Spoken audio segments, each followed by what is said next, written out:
Okay, so you want to own an 1800s riverboat. You picture the beautiful version first. A white steamboat moving down a wide brown river. Twin chimneys breathing smoke into the sky. A paddle wheel turning behind the stern.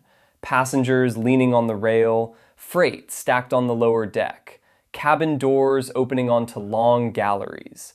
A captain in a clean coat. A bell ringing at a landing. Towns appearing out of the trees because the river brings the world to their door. On the surface, it looks like a perfect old American business. The river is the road, the boat is the hotel, the engine is the schedule, and every landing is a chance to collect money. You sell passenger tickets, you sell cabin upgrades, you carry cotton, farm produce, barrels, crates, tools, furniture, mail, and manufactured goods. You stop at river towns that need supplies from the outside world and farmers who need a way to move harvest to market. You load freight in one place, unload it in another, fill the deck again, and let the river do half the work. The surface math feels simple. More miles, more landings. More landings, more freight. More freight, more cash. Add passengers, meals, mail contracts, and regular packet service, and the riverboat starts to look like a machine that turns water into money. That is the owner fantasy. You buy the boat, you run the route. The towns depend on you, the cargo keeps moving. The cabins stay occupied. The river never sends an invoice. Here is the problem. The river is the invoice. An 1800s riverboat was not really a boat business. It was a floating logistics business, a fuel business, a schedule business, a maintenance business, a crew business, and a bet on a river that changed its mind every season. The visible product was transportation. The hidden product was reliable access through an unreliable landscape. That is the core reversal.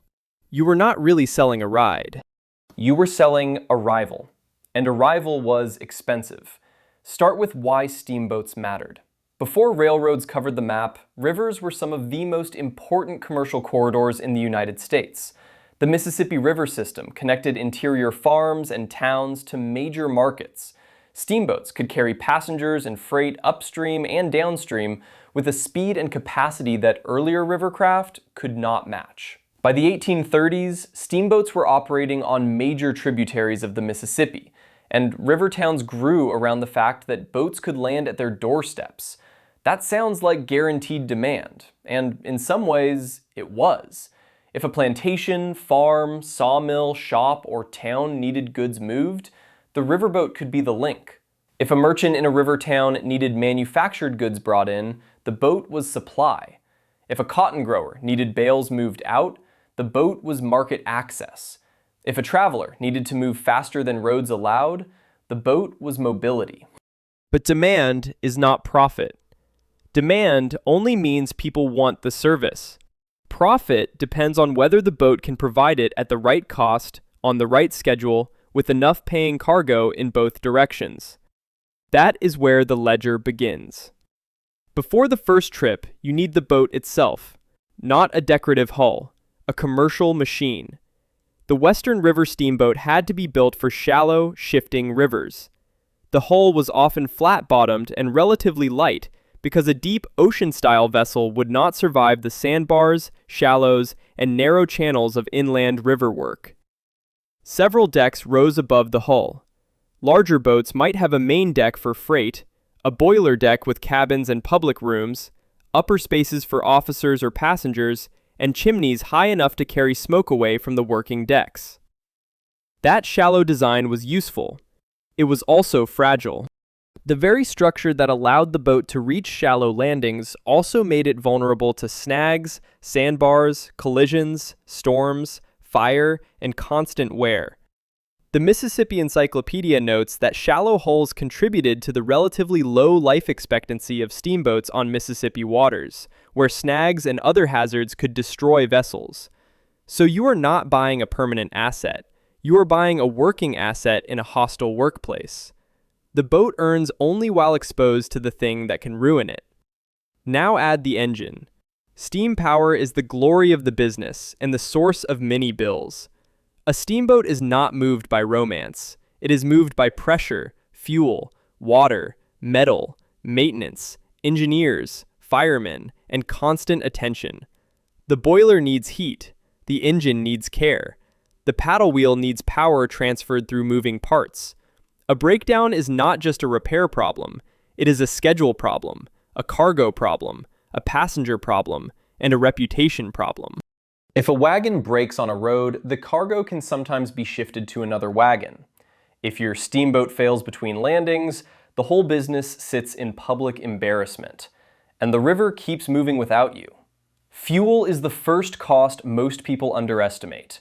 Early riverboats burned wood because wood was available along the river and could be purchased or cut near many landings.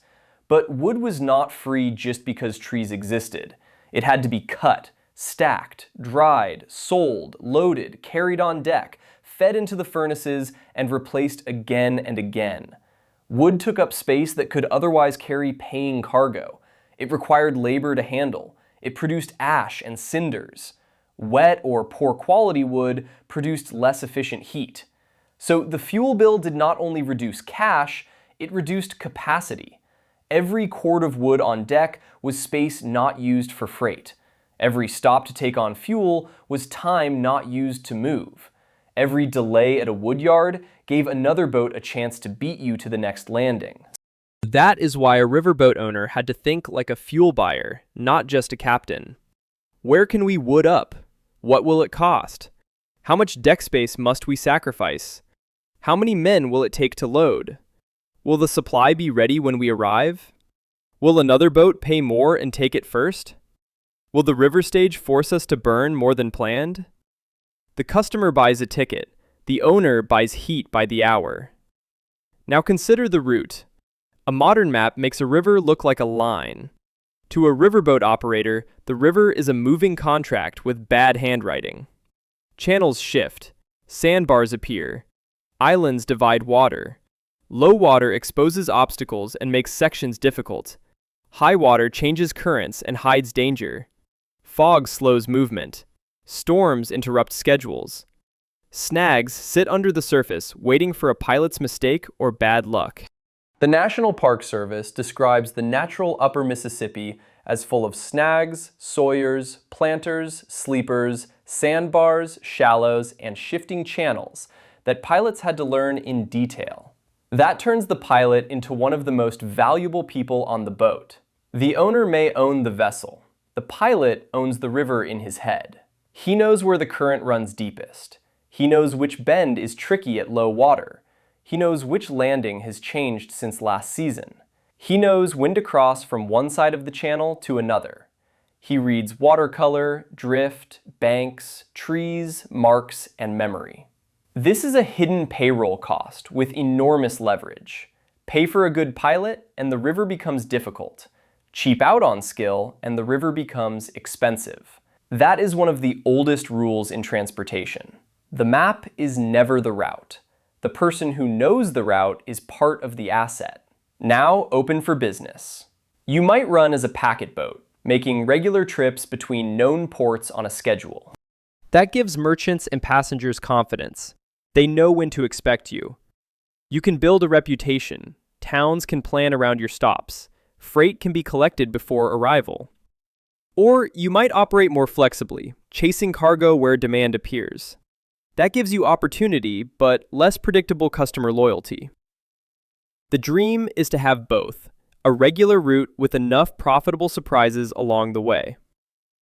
The revenue stack is real. First, passengers. Cabin passengers pay for comfort, privacy, food, and status.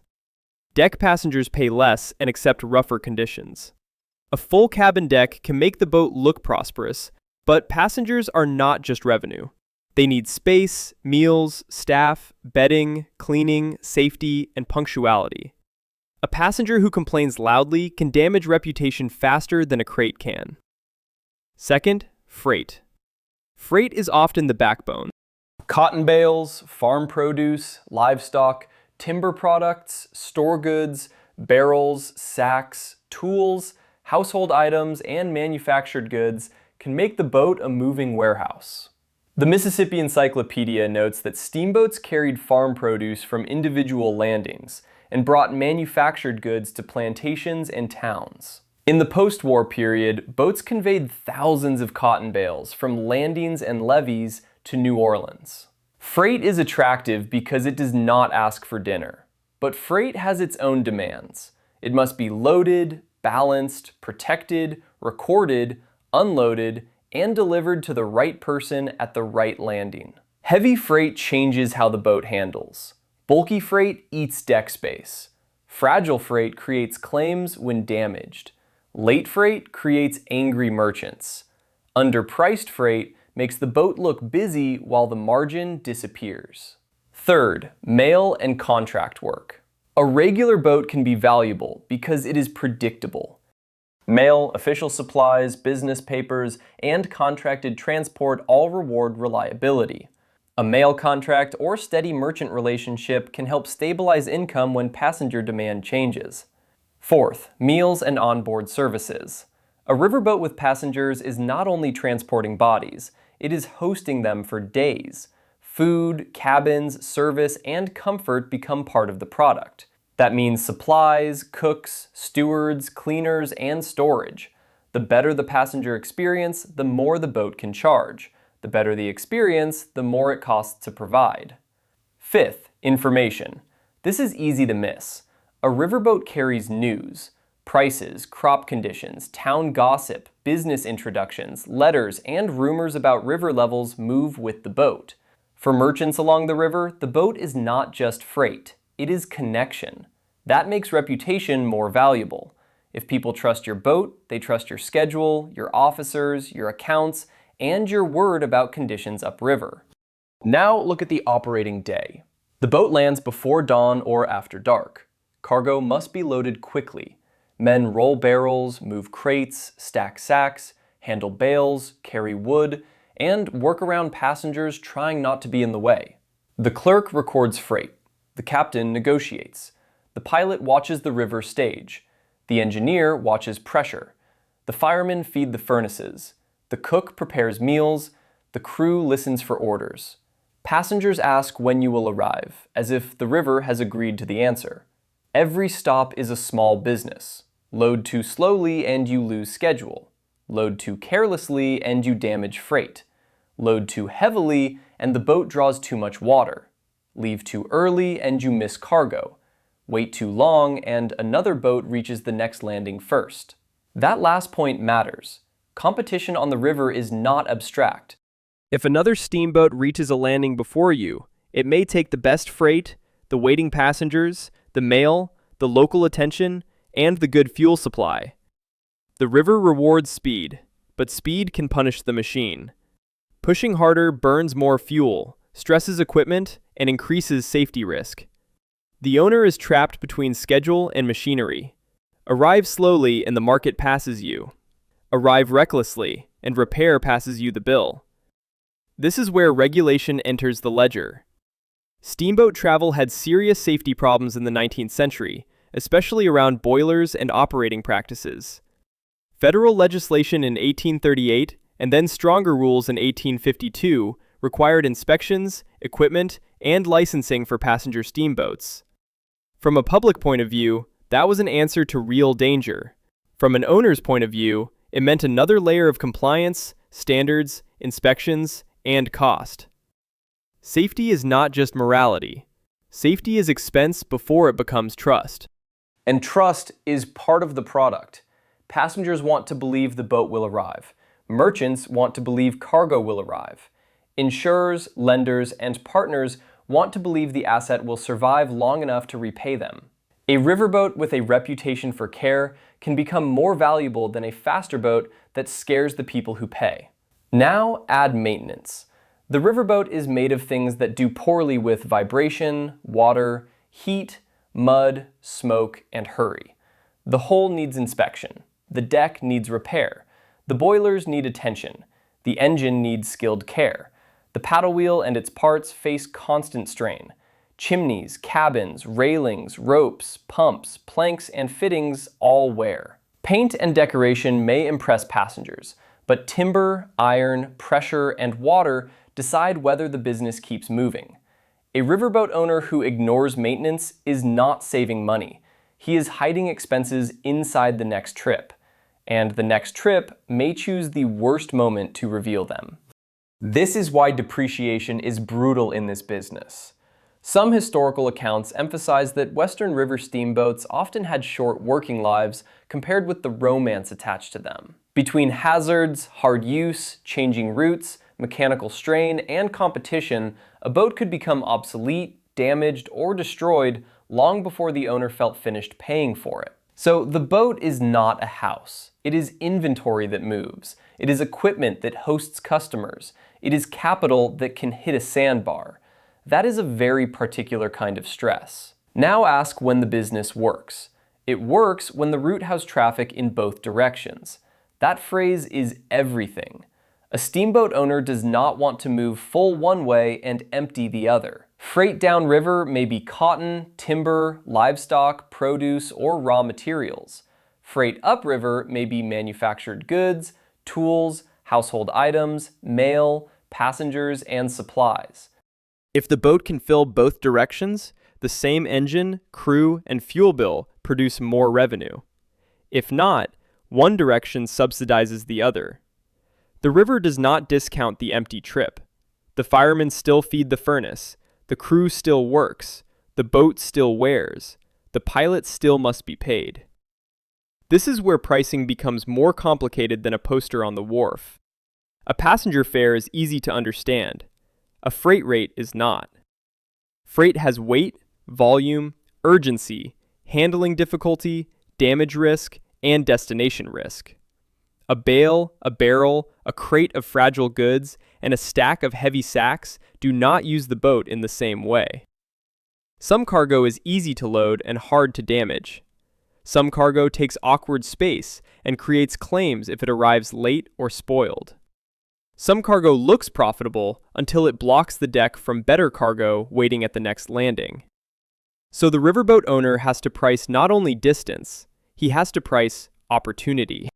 If you accept cheap, bulky freight at the first town, you may arrive at the second town with no room for high-value cargo. If you reserve too much space, hoping for better freight later, you may run half empty and discover the better freight went with another boat. If you charge too high, merchants wait for a competitor.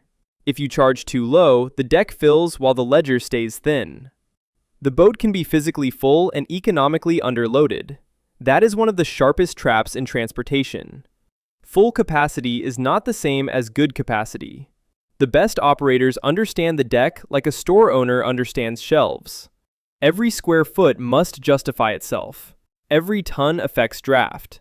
Every delay affects the next sale. And every promise to carry something creates a claim on the route before the boat has even left the landing. So the smart owner builds relationships on both ends of the route. Merchants in New Orleans, Natchez, Vicksburg, St. Louis, Memphis, Cincinnati, Louisville, and smaller landings all matter depending on the corridor. The boat needs advanced knowledge: what cargo is waiting, what towns need, what river stage allows, what competitors are moving, what rates are being offered. Again, the visible business is transport. The hidden business is coordination. A great riverboat owner does not merely ask, "Can the boat carry this?" He asks, "Will there be cargo after this? Will the landing be usable? Will the fuel be ready? Will the passenger revenue justify the cabin space? Will the freight rate cover the time? Will this route still matter after rail lines expand?" That final question eventually becomes the largest threat. Railroads change the economics. They could run on schedules less dependent on river stages. They could connect places not directly on navigable water. They could take high-value freight and passengers away from river routes. Steamboats remained important in many regions for years, especially where rivers still serve local trade. But the old dominance weakened as rail networks grew. That is the late-stage trap. You can own a good boat on a route that used to be better. The river does not have to fail for the business to decline. The map can change around it. Now compare two owners. The first owner buys the dream. He wants a beautiful boat, a famous name, full decks, and fast arrivals. He spends on public spaces because passengers notice them. He advertises speed. He underestimates fuel.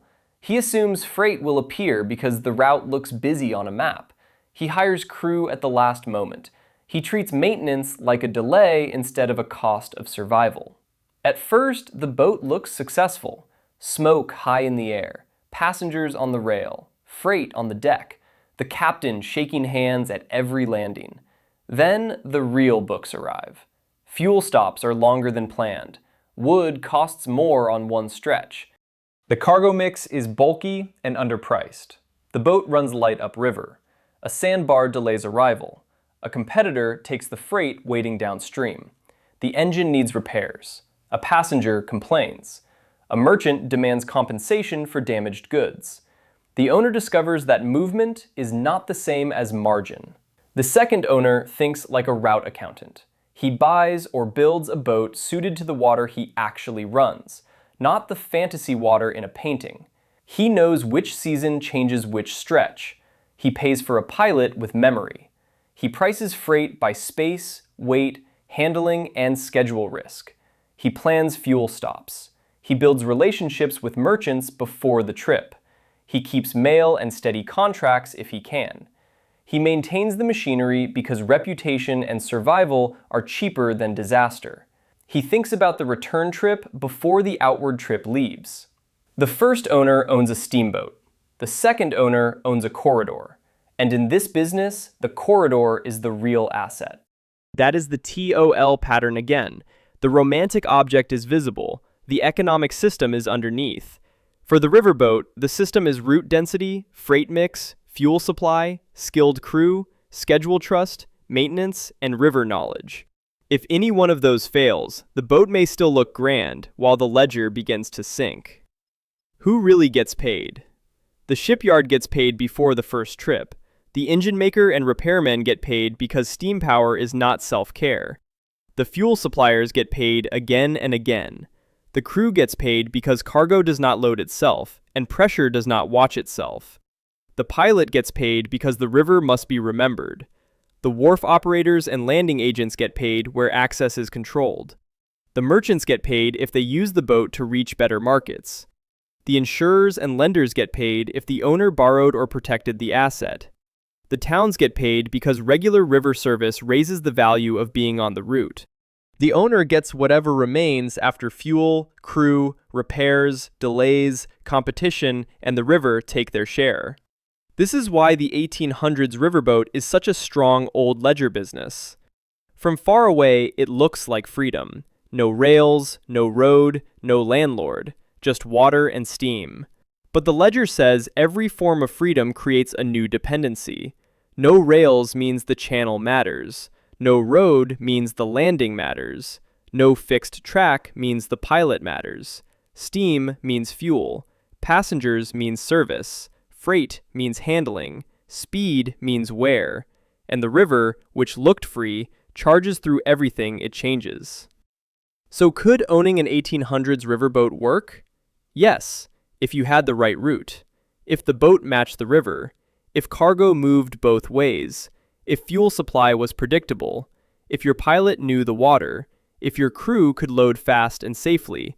If passengers trusted the name. If merchants trusted the schedule. If repairs were treated as part of the business, not an interruption. If railroads had not already begun stealing your best traffic. But if you entered with only the fantasy, the river would educate you quickly. A riverboat was not a floating palace. It was a moving warehouse, a hotel, a furnace, a payroll, a repair bill, and a promise to arrive. The customer bought passage. The merchant bought access. The town bought connection. The owner bought fuel, crew, machinery, river knowledge, and constant uncertainty. And the prophet lived in the narrow channel between a full deck and the next sandbar.